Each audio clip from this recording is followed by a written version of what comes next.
everybody.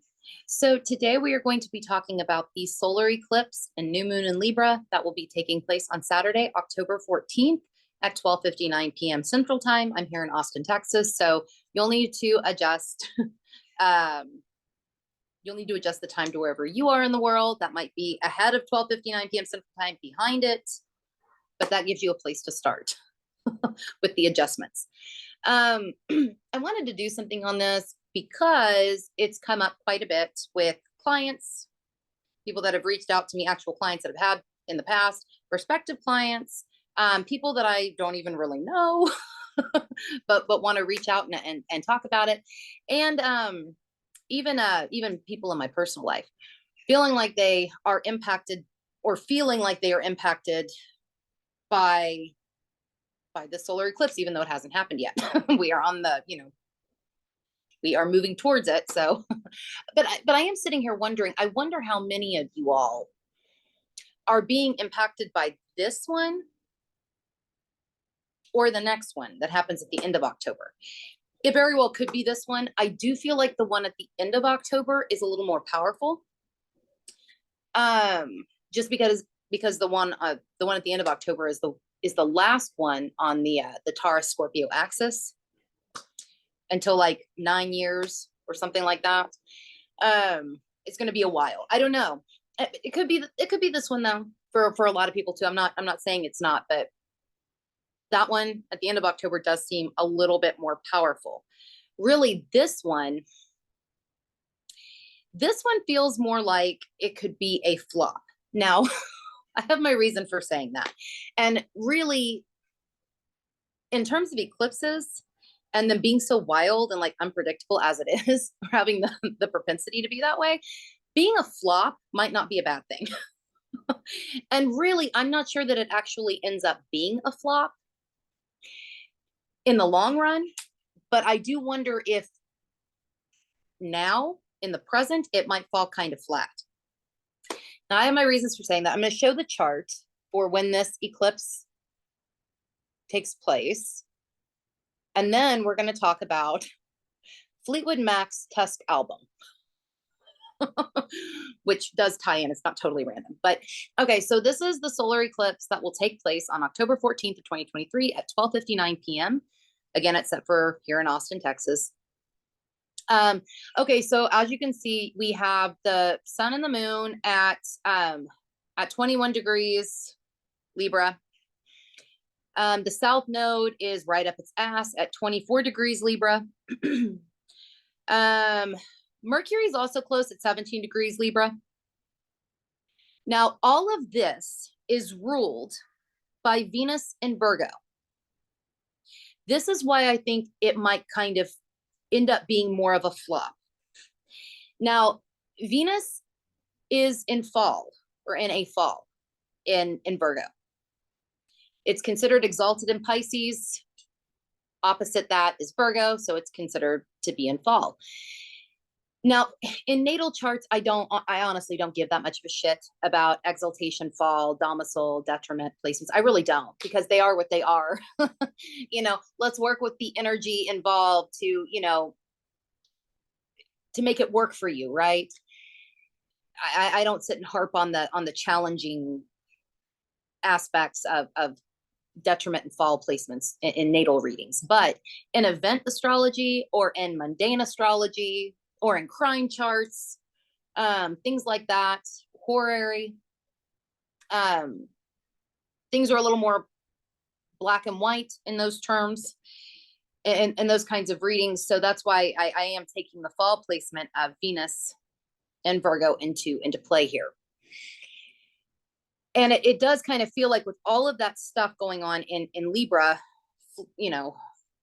being ruled by Venus and Virgo, it might not,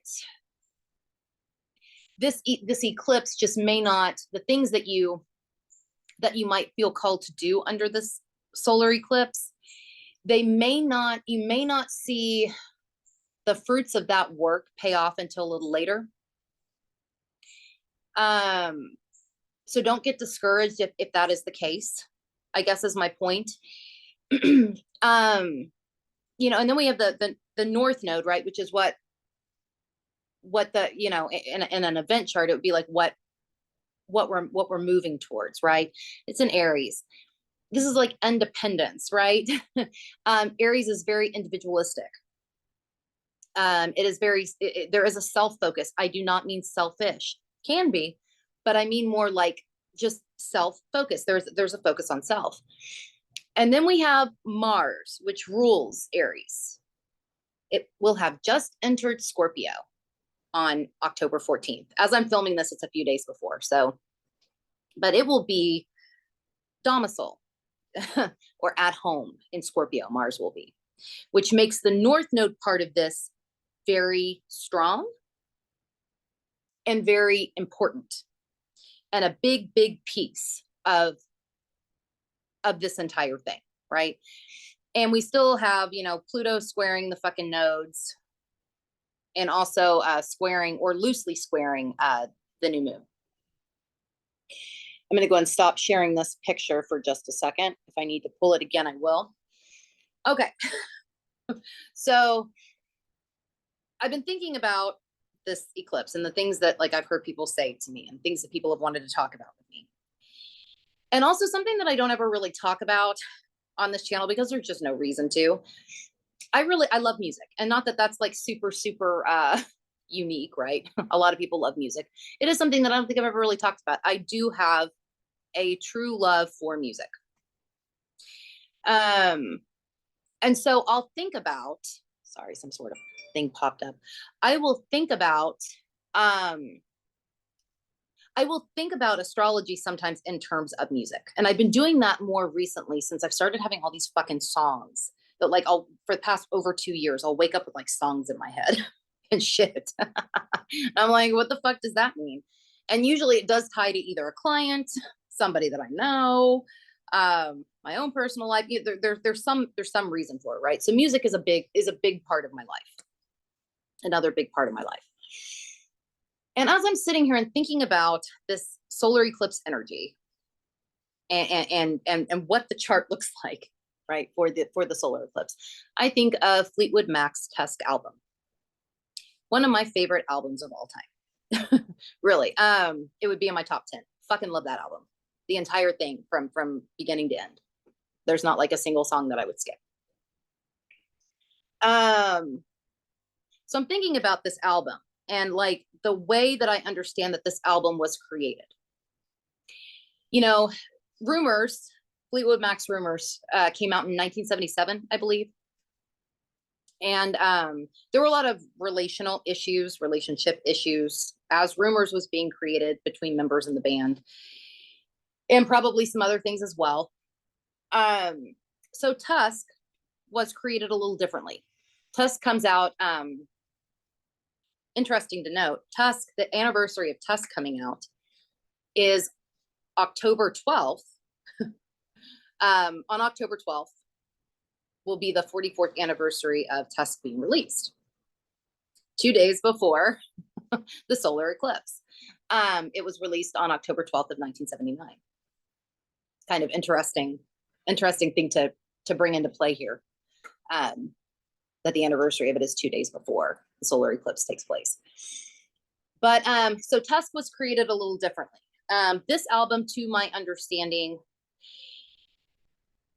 it was created in a more independent way, meaning I don't believe the band members all got together and recorded at the same time. They did a lot of it very individually, or with only like a couple of them coming together to record certain songs or whatever. And then in the end, it was all brought together to create Tusk.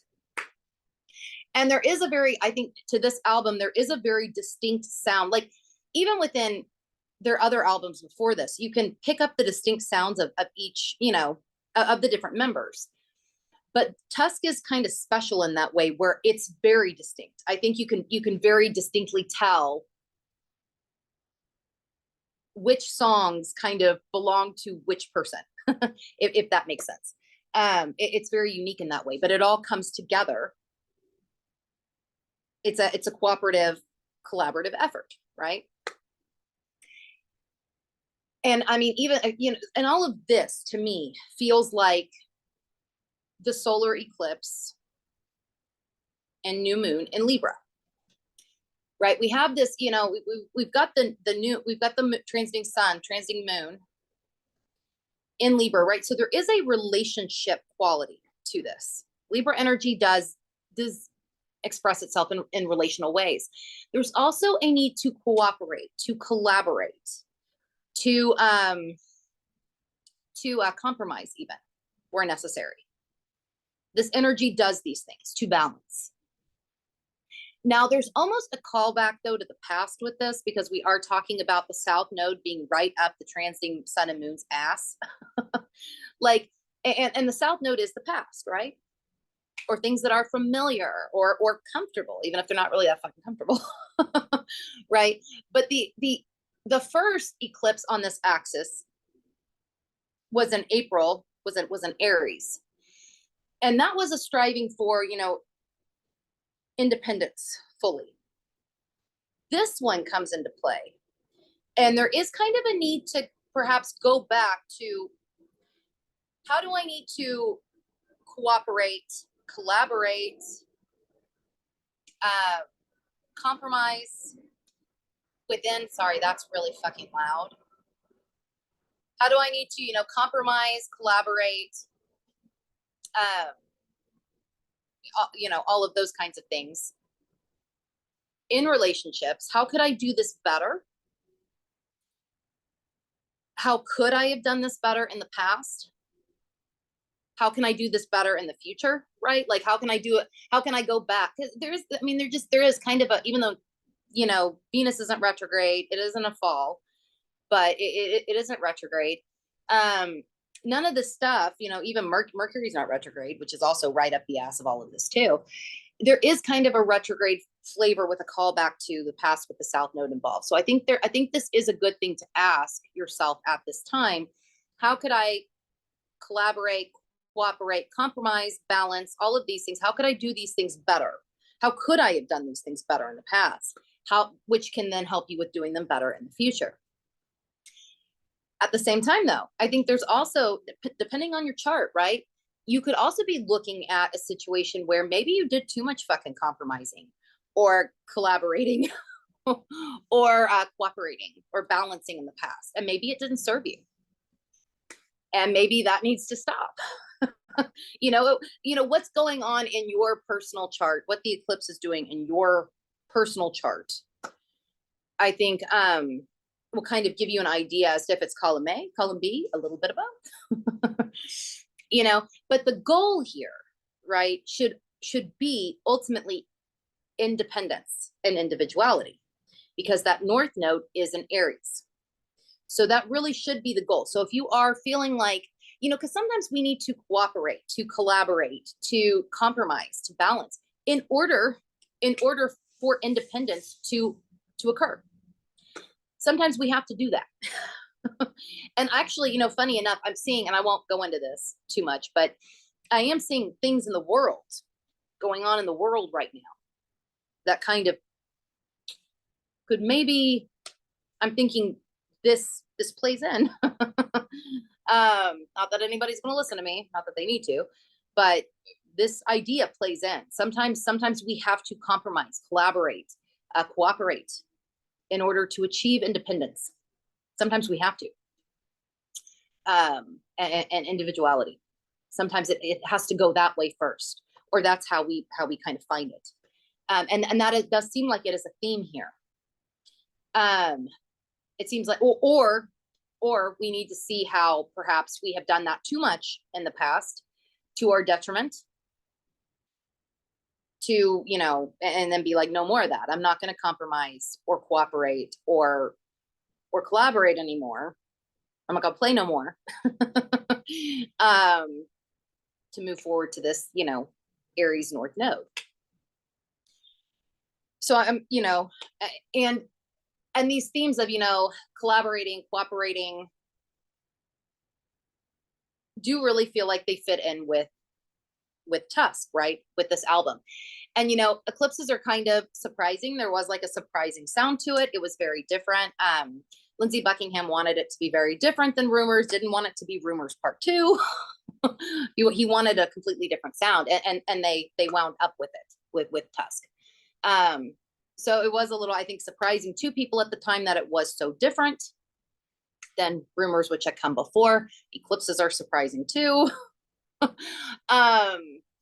Now, this album at the time, even though it didn't do poorly, it was considered a flop. It didn't do as well as rumors. So it was considered a flop, but it really didn't do terribly commercially. Like, it just didn't do as well as rumors did. And that's where the Venus and Virgo part kind of comes in. I do think that Tusk is an album that over time probably has aged better than it was when it came out. It probably, I mean, I wasn't alive in 1979, but I have a feeling it probably has aged better over time than in the moment that it came out. And that's kind of what this feels like to me, this particular eclipse. Oh, another thing that's very Venus and Virgo about this, along with the album Tusk, Mick Fleetwood wanted a whole new studio created for this, a specific kind of studio created, Virgo specific shit, created for the making of this album. Warner Brothers wouldn't, I guess, give up the money for it. So the band members collaboratively put their money together and created the studio for the recording of Tusk. Which seems kind of, that feels kind of Venus and Virgo to me. Because Venus can also be like art and music and shit. And the specificness of the studio that I guess, you know, was wanted. That also feels like it fits here. But yeah, I guess my point in saying that, bringing that in, the idea that it was kind of a flop at the time, is that this eclipse might feel kind of like a flop. Now, that could happen a few different ways, right? Like, it could be that it's just not, it doesn't really feel like anything happens. And again, sometimes with eclipses, that's a good thing. Like, I'm not necessarily saying that the flop thing is necessarily a bad thing. Sometimes that's kind of nice, right? Because eclipses can be fucking wild. And it's like, goddamn, give me a break. So this may not be such a bad thing if it ends up feeling like a flop to you. Even if it feels like a flop, like let's say you go back and you're trying to think about ways that you could have compromised better or collaborated better or whatever, and you try to do this with somebody in relationship, some kind of relationship, under this solar eclipse, and it just doesn't hit. It doesn't land. It seems like it flops. That could happen. But it might not really flop in the long term, I guess, is my point. What you do now kind of feels like it might pay off later more than it's going to pay off now. And that might also be why it might kind of feel like a flop, especially, you know, because relationship shit does play in here. It does. Because we are talking about the sign of Libra. So the relationship stuff could play in, you know, especially like, I don't know, you know, even though it's not a Venus retrograde period, there could be a callback to the past because of the South Node involved. Maybe you're wanting to reach out to somebody that you haven't talked to in a while. Maybe you're wanting to reach out to an old relationship and kind of, I don't know, do something with them, or even just talk to them because Mercury is in Libra. Might just be that you want to talk to them. Or maybe you are on the receiving end of this and having people from your past reaching out to you. It's possible too. Don't be surprised if that flops. if it just, that may not be universal across the board, but it might not land. Because again, Venus is in Virgo. And honestly, it might not be a bad thing that it doesn't land, right? Especially if that relationship, say, wasn't balanced or wasn't equal or wasn't, there could be, you know, that it might not be a bad thing that flops, I guess is my point. Should that go on for you? I bring that up because the relationship shit is something that people have have mentioned to me specifically. And it makes sense because we've got all this shit going on in Libra. So, but I do think that the goal of independence, right, and individuality is a big deal here, and it's very strong. Mars is in Scorpio. This is very strong. And I think that should be the goal, to make yourself more independent in some way. And it does sound kind of counterintuitive, going back to like relationship shit, right? But again, sometimes relationship is necessary to further independence. Sometimes it is. Or to further individuality. Sometimes it is. And then again, on the other end of that, sometimes it's, in some people's cases, it might be, looking at it being like, I've done far too much compromising, collaborating, balancing, fuck no, I'm done. And if it's that way for you, that's also going to be very strong because Mars is in Scorpio. It's going to be a massive push to that. Either way though, the goal should be, in my opinion, of course, y'all can do whatever the hell you want, but in my opinion, the goal should be